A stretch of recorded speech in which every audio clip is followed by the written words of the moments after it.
I haven't made a lot of videos in the past 2 years, and then I come back and suddenly this is not a hacking channel anymore, it's an AI channel.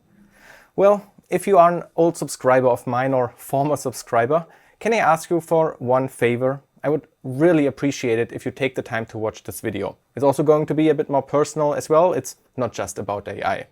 And afterwards, if you don't want to hear more about this AI slop stuff, then that's okay for me. The world is changing and some things just really suck now. But if you can just stay with me for this one video here, that would mean a lot.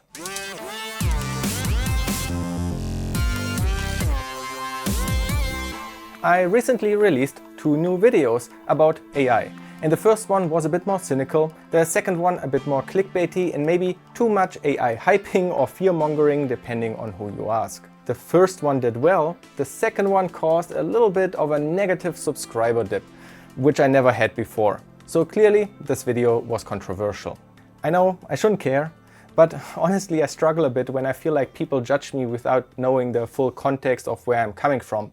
And I always feel like if you would know, you would have the same opinion like me. I know, it's dumb, I shouldn't feel that way. But well, I ended up in some discussions trying to convince people of my position, and then one person left a really insightful comment which is going to be the main topic of this video.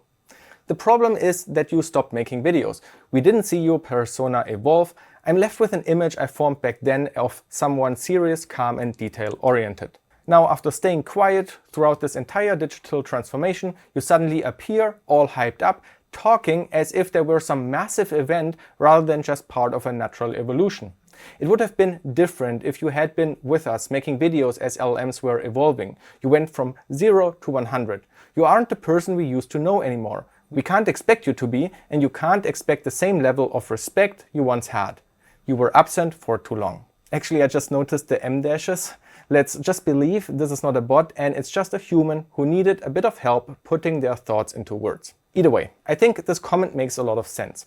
In 2023, I was still somewhat regularly uploading a video roughly every 2 weeks or once a month, and then I didn't release a video for over 6 months. Then 2 good videos here and then another 130 days break, followed by almost a year without an upload. Then finally releasing a 3-part series about shadowing Mozilla at Pontoon, which I think were great videos, but followed by another over 4-month break, bringing us to today and the AI hype videos. So let me tell you what happened in my life in the past 2 to 3 years, on the personal as well as on the professional side. It also spans perfectly the entire AI digital transformation as the commenter described it. Okay. So the first big break happened around the start of 2024 till August, where I uploaded a DEF CON and Black Hat travel vlog, as well as my talk about learning Android hacking, and in October then a short podcast or interview with Christopher Blasiak from Google talking about Google's mobile bug bounty. If you watched my live update video from 3 years ago, you might know that Thomas, aka Stack Smashing, and I founded a subscription-based online training platform called Hextree.io. The main motivation was that I never really earned much money from YouTube, especially considering the time investment and opportunity cost of other freelance projects I didn't do. My main income the past 13 years has always been from doing professional security consulting and penetration testing work as part of Cure53. And with Hextree, I was hoping I could advertise my own product instead of other companies in my YouTube videos and actually make a living. Well, turns out building a platform like this and making courses is a lot of work. And we actually got a big opportunity. Google wanted more mobile app bug bounty submissions, and they thought the problem might be lack of quality educational resources. And so they approached us and sponsored an entire Android application security course on Hextree to make it available for free to anybody for a period of time. And so we ended up making 14 courses, even with original research, building app challenges and producing over 170 videos. These videos are shorts, often just 2 to 5 minutes, but they are all heavily edited. These are not cheap full-screen recording or hour-long course videos. We don't want to waste anybody's time. We want to offer premium courses. And so, yeah, while this project was really awesome for us, it also took a lot more work than we anticipated.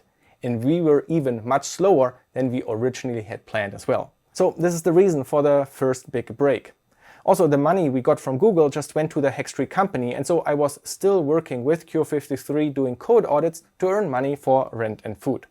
So while there was this break on YouTube, actually I was still making videos at this time. Lots of them. I was very busy, and I guess that's a good opportunity for a quick ad break. If you are missing pure technical, straight to the point hacking tutorials, then don't waste your time. Maybe check out all the videos I made for the Android courses. They are still free, so you don't even need a subscription. Also, maybe we can talk about the future of education in another video. Obviously, I have lots of opinions and thoughts about the topic with the whole AI evolution. So yeah, check out hextree.io. Anyway, eventually I had to make some YouTube videos to then advertise this Android course release, and so that's when these releases happened. Now, before we talk about the next phase, let's take a small detour looking at what happened before this. The first big AI hype was roughly 3 years ago, when ChatGPT got better and people started talking about prompt injection and all these topics. ChatGPT.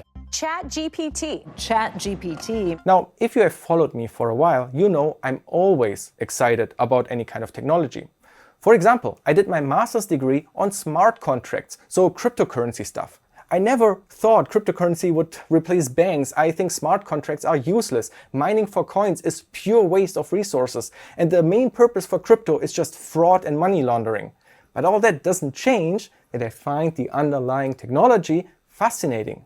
Smart contracts are this weird execution environment with new threat models and new types of vulnerabilities, and very interesting vulnerabilities as well.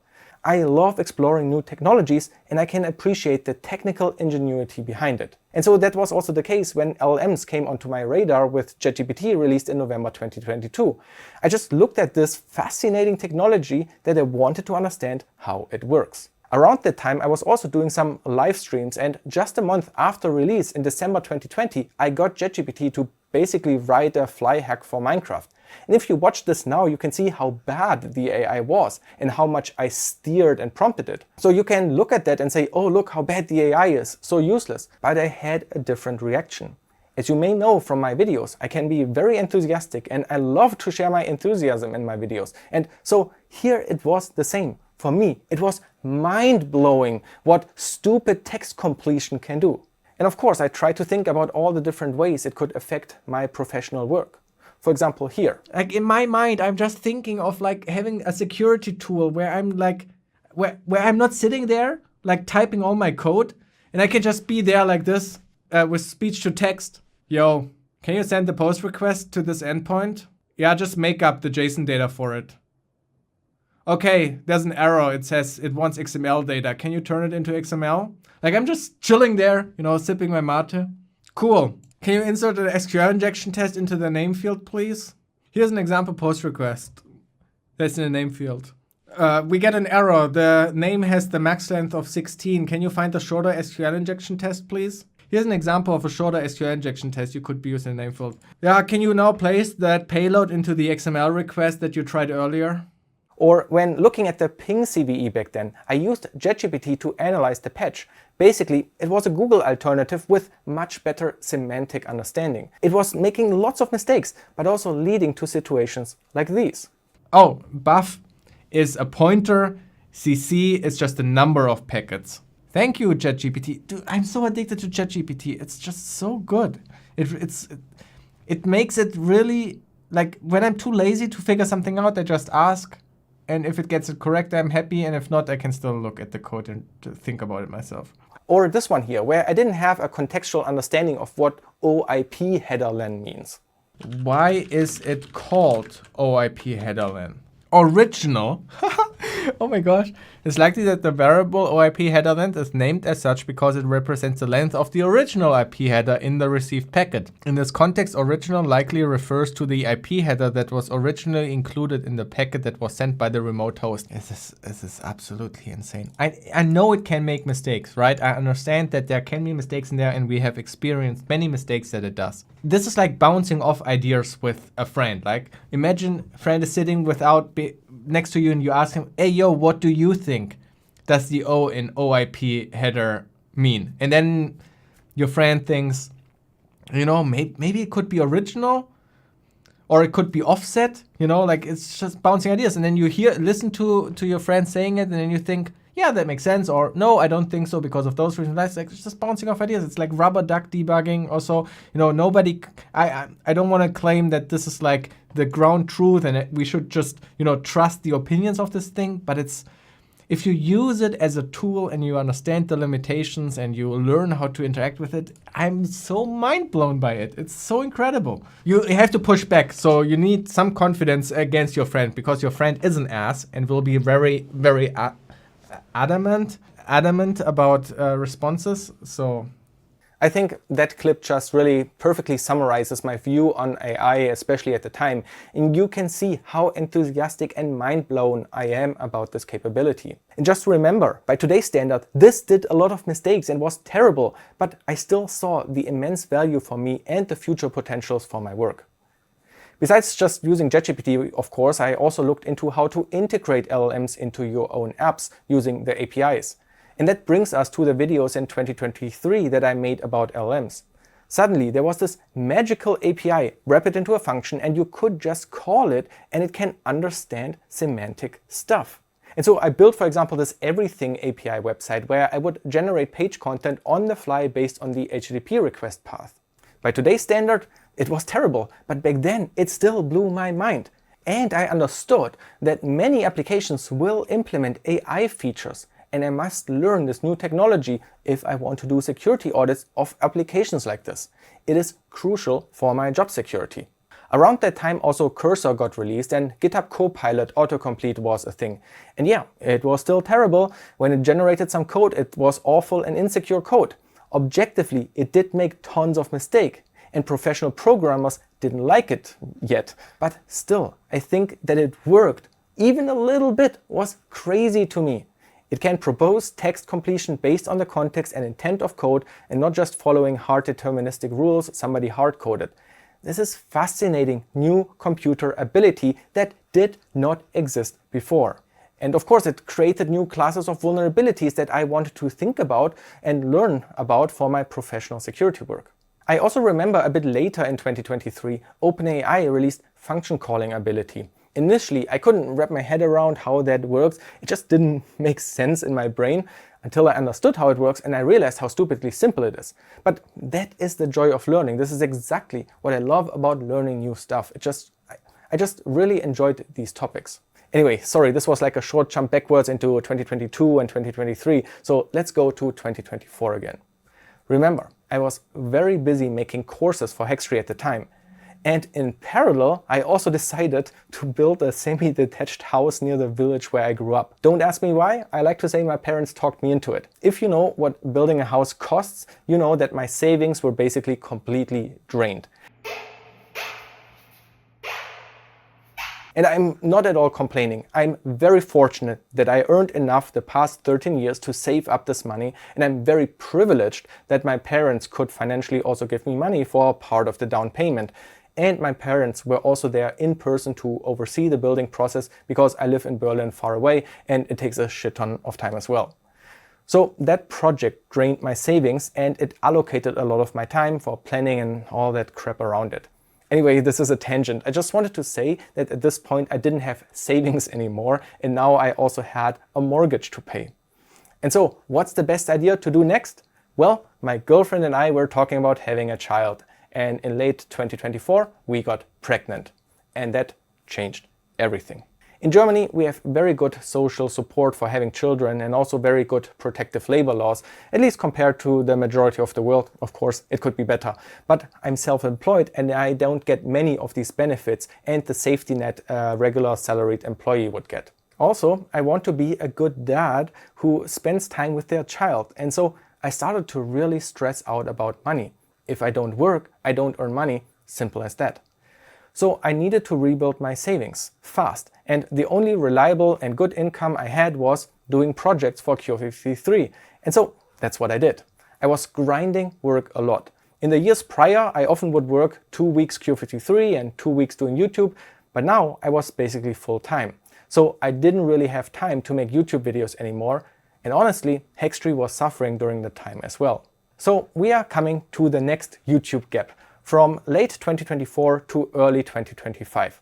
The nerds of you will know that the CCC, the Chaos Communication Congress, happens in December. So like every year before, I went there and I played CTF. Well, our team wasn't really playing anymore, but I was able to play with flux fingers. Also, I didn't play a lot of CTFs in general anymore, so it was interesting to see that suddenly many players used ChatGPT. Anyway, during the CTF, I spent a lot of time on this very easy Go web challenge that we solved with an unintended solution. I also ended up making a video about the challenge, Do you know this common Go vulnerability? And basically it was a very sneaky bug because this error variable inside the handler is actually this outer error variable. So there's a race condition between the error assignment and the error check here. If in parallel another request sets the same error variable to nil before this check, we would bypass this if case and get full path traversal to read the flag.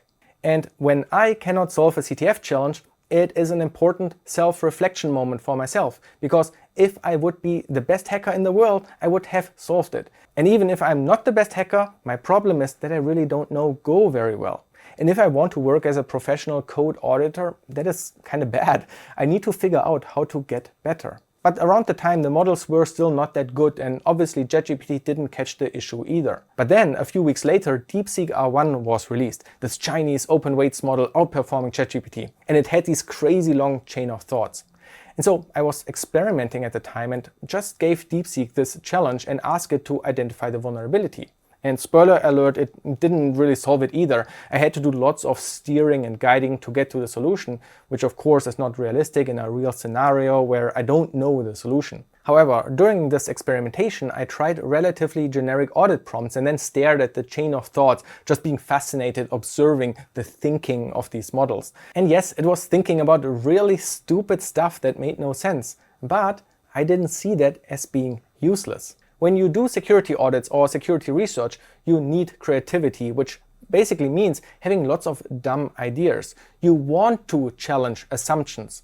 So you might have 100 ideas you test and none work until one works and you find a vulnerability. And so I didn't see all that nonsense as nonsense. To me, it was brainstorming, not on a very skilled level, but still brainstorming. And I'm mostly working alone, so having somebody, or I guess a tool to brainstorm with, that could be useful. And you know what? It did spot the error variable in there. Another angle, the code in KVGo uses the same error variable R across multiple handlers. For example, in the get handler. Wait, in Go variables declared in a function are scoped to that function. Wait, but where is the error declared here? In the main function. So in the main function, R is declared as a local variable, but inside the handler function, which are closures, when they refer to R, they are using the R variable from the outer scope, the main function. This is a problem because multiple Go routines, handlers, could be accessing and modifying the same error variable concurrently. This is a race condition and a bug. And honestly, that was mind-blowing to me, because I think the prompt was relatively generic, something I could imagine doing for other projects, and it found it. And me, as a professional pen tester, did not.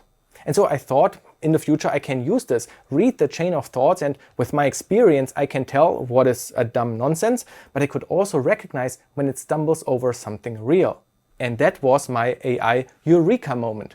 This is when I realized, holy shit, AI can really help me during hacking. So we are now in early 2025 in the middle of the pregnancy, and I'm grinding work to earn money, and I'm thinking a lot about my future. How will it be when I have a child? In my line of work, I need to constantly learn. Will I still have the time for that?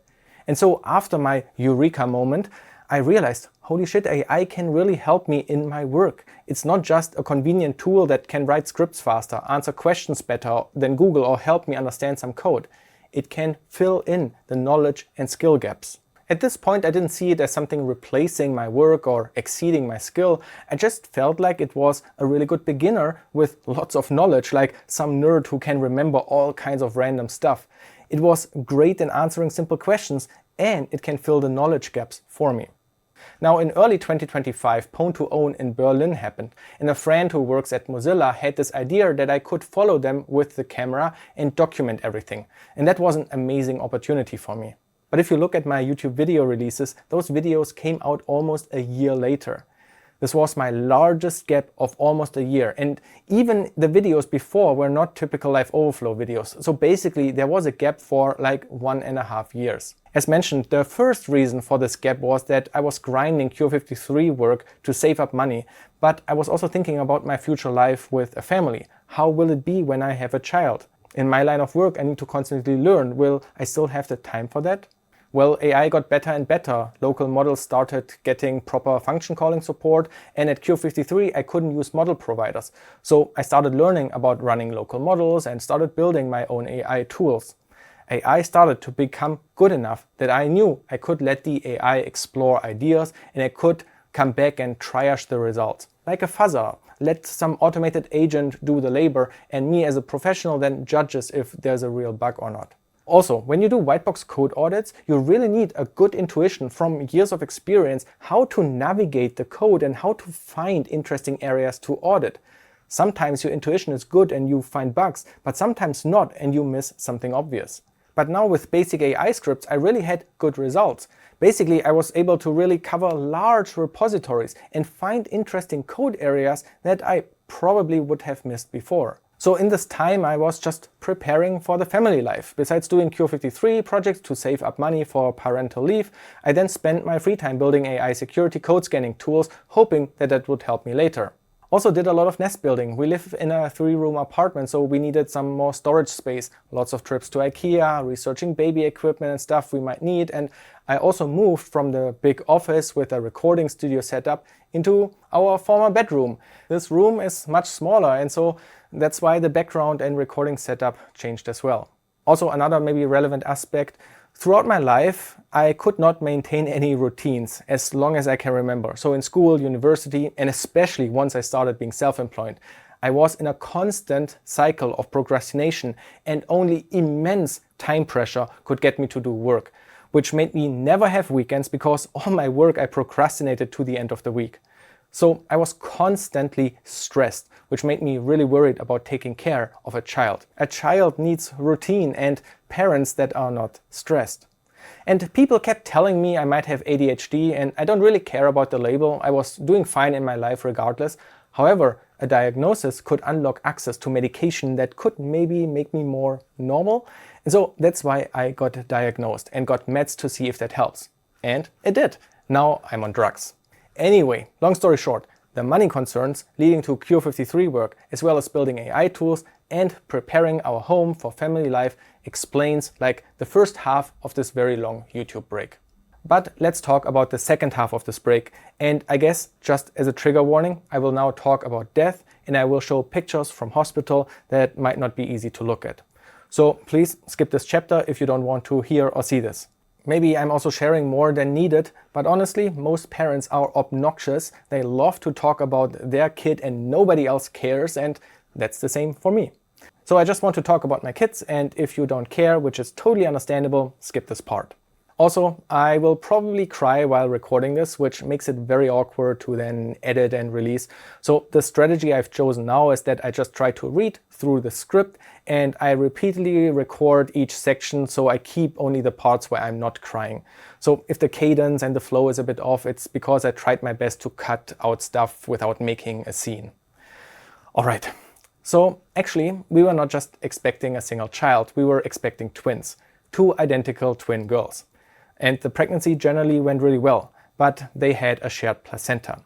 If you don't know, twin pregnancies are generally high risk and there can be lots of different complications.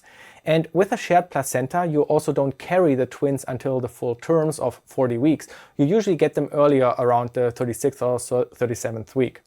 But throughout the pregnancy, we had bi-weekly checkups and they really developed great. No concerns whatsoever. Then around maybe the 32nd week or so, not sure anymore, my partner started to get the first symptoms of cholestasis of pregnancy, a liver disorder, and preeclampsia.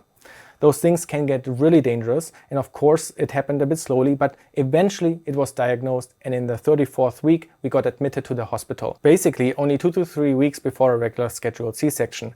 And with the symptoms and everything, likely we would get them even sooner. So we went to the hospital and got admitted Thursday evening, and then they did daily tests like CTG, heartbeat measurements and blood tests and everything.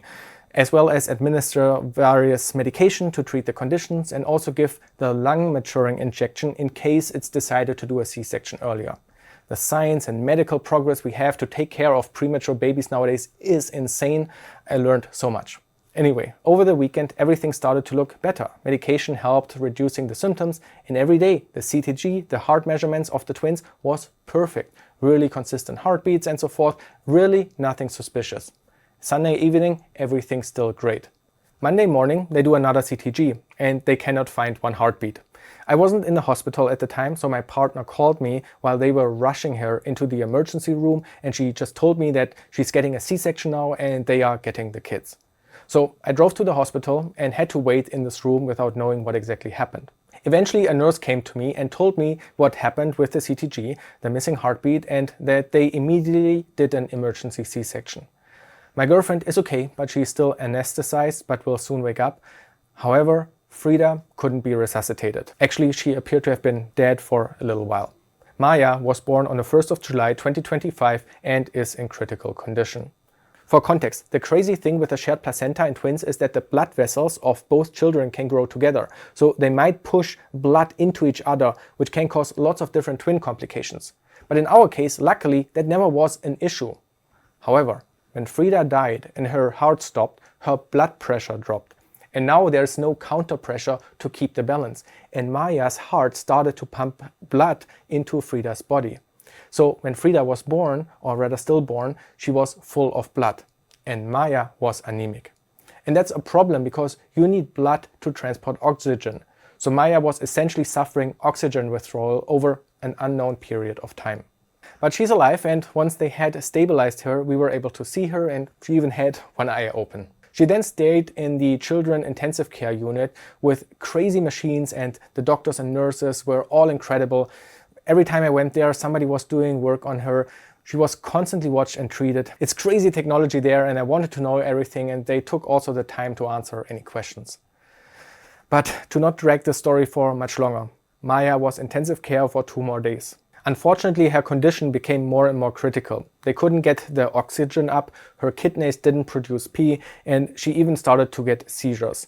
All signs of too much organ damage from the oxygen deprivation. And it looked like she was in pain, and they were already giving her increasing doses of oxycodone and at the end even fentanyl.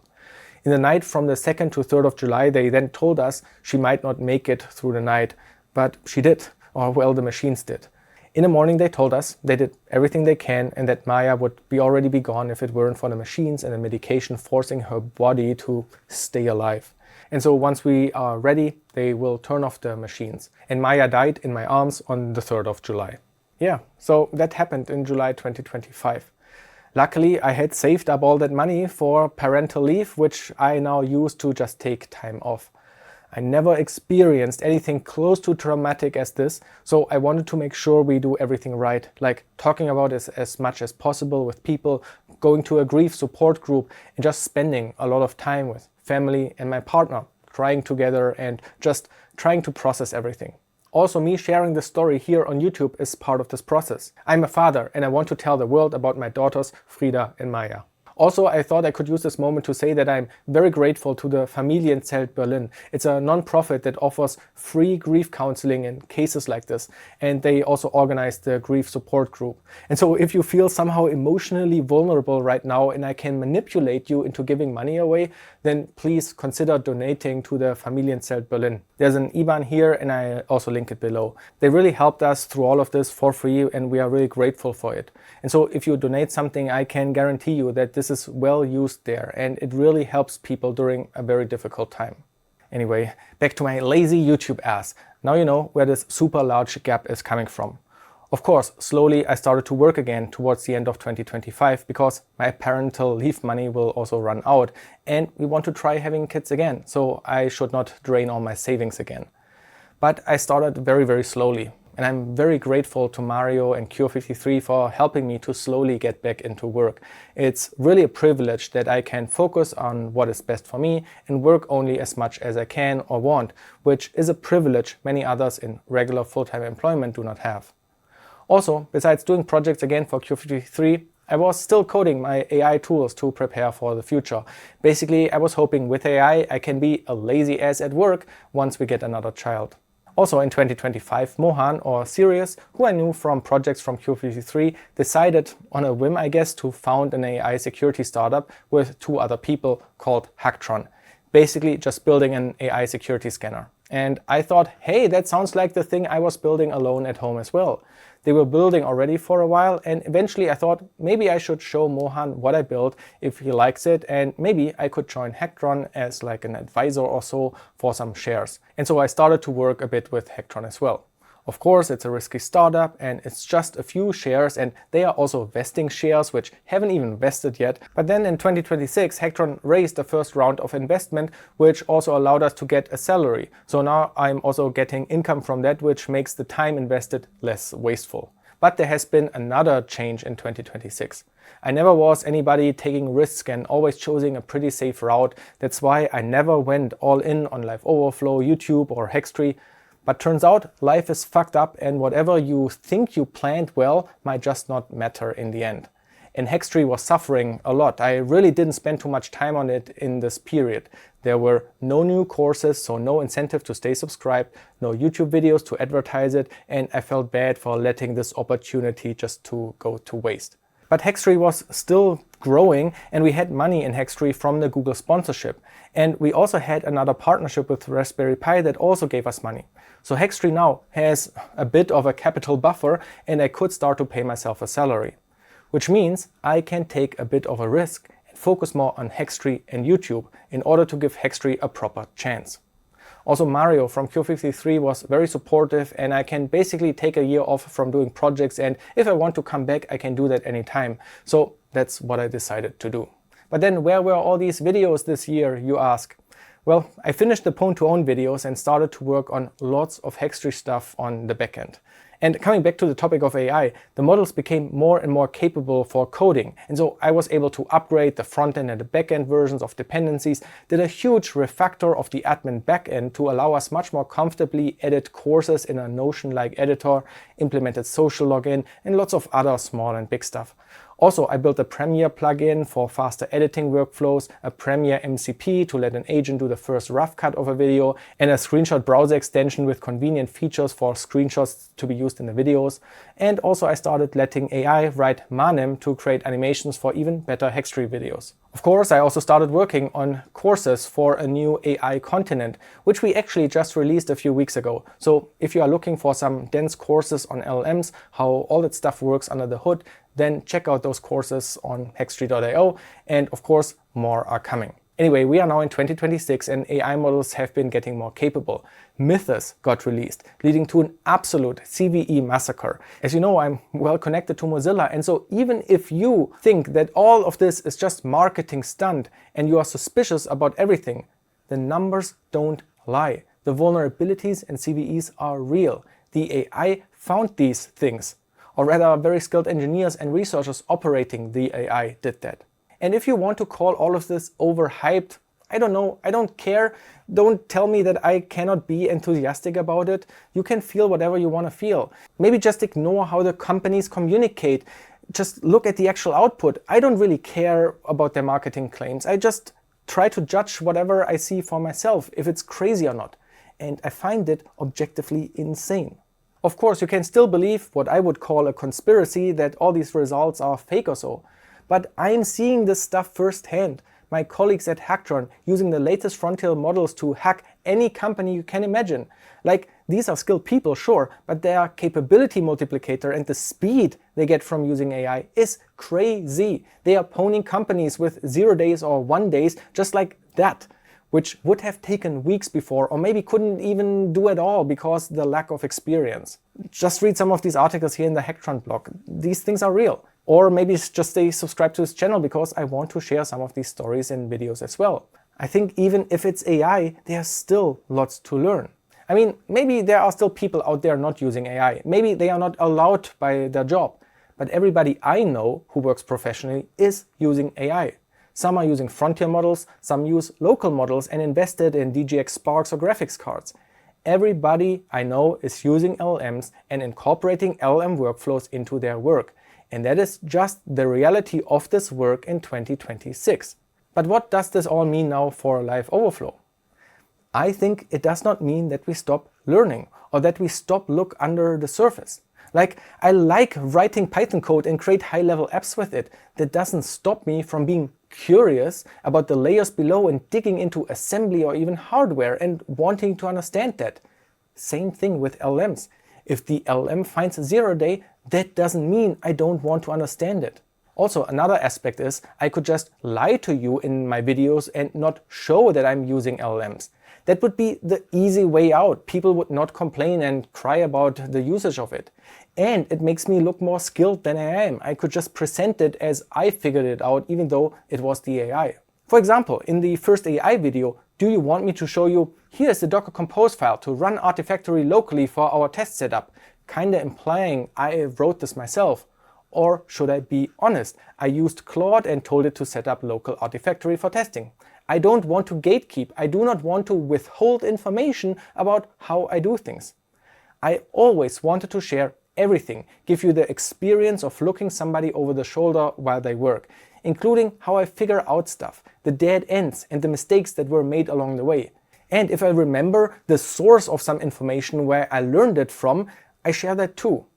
I think that is what differentiates LiveOverflow from many other technical educational channels, and that's what I intend to do going forward. Anyway, the video is already super long and I did not touch any of the AI criticism yet. But I think LiveOverflow is not really an opinion channel. If you want, I can make a video about all these criticisms. Feel free to leave specific questions below. But I think everybody knows the criticism already. Everybody talks about it. Everybody is tired of it. You don't need me to tell you about the economical bubble we might be in, lying CEOs, people losing their jobs or junior not getting hired anymore, de-skilling from being lazy using AI, the work of artists and programmers being used for training, regulations and governments increasing surveillance capabilities, privacy impacts, because I'm definitely uploading the entire medical history and autopsy report from the pregnancy into ChatGPT to understand what the fuck happened. These are all important topics worth debating, but I feel like these are topics for a different context. Though there are some more related topics. For example, I could talk about the death of CTFs, how I imagine the future of jobs in security to look like in the next 5 to 10 years, or how education might change. Like, does Hextree even have a future? And what about generating LiveOverflow videos with AI? But actually the most concerning topic for me is the money it requires to use AI. I always loved hacking because you just needed persistence and you could learn a skill that was very relevant to be paid for. Most stuff in the world costs a lot of money, be it a good university education or also the tools. But application security and that stuff really just required a pretty cheap laptop and internet access, or even just a Raspberry Pi or a phone. You could learn serious hacking skills just with that, which was amazing, especially for countries not as rich as Germany. And honestly, I think AI will take these opportunities away, and that makes me very sad. But unfortunately, I don't think you can stop this. However, there's one thing I think you can do, and that is continue creating educational material to help people learn stuff. Even if they don't have access to expensive frontier models, you can still show how to use those things for work. At least then people do have a chance to learn enough to maybe get a job where they then have access to these AI tools. And I still believe you still need a very good knowledge foundation to use AI effectively. And so my goal with LiveOverflow will remain the same. It is a channel to educate people about hacking, peeling away the layers of technology, and to share my enthusiasm for learning and understanding. That has always been the case, and that will always be the case going forward. But if you don't want to hear me being enthusiastic about AI, then I'm sorry. I cannot change that. Anyway, now you know what happened the past 2 to 3 years, why there were so few videos, and I think I caught you up on my experience and evolution with AI over this time frame. Thank you so much to everybody who stuck till the end of this long, non-technical personal video and allowing me to be a bit defensive about my AI usage.